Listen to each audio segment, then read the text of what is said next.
will be learning how to use your heads-up display on your 2017 Chevrolet Corvette.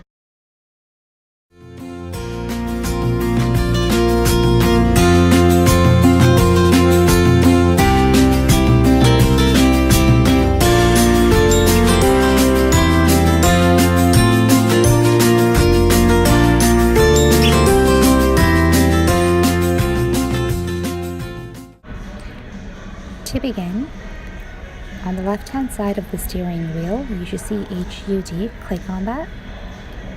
And now the transparent display should appear on your windshield. Thank you so much for watching. AutoPlanet Direct has a 5-day, 500-kilometer return policy.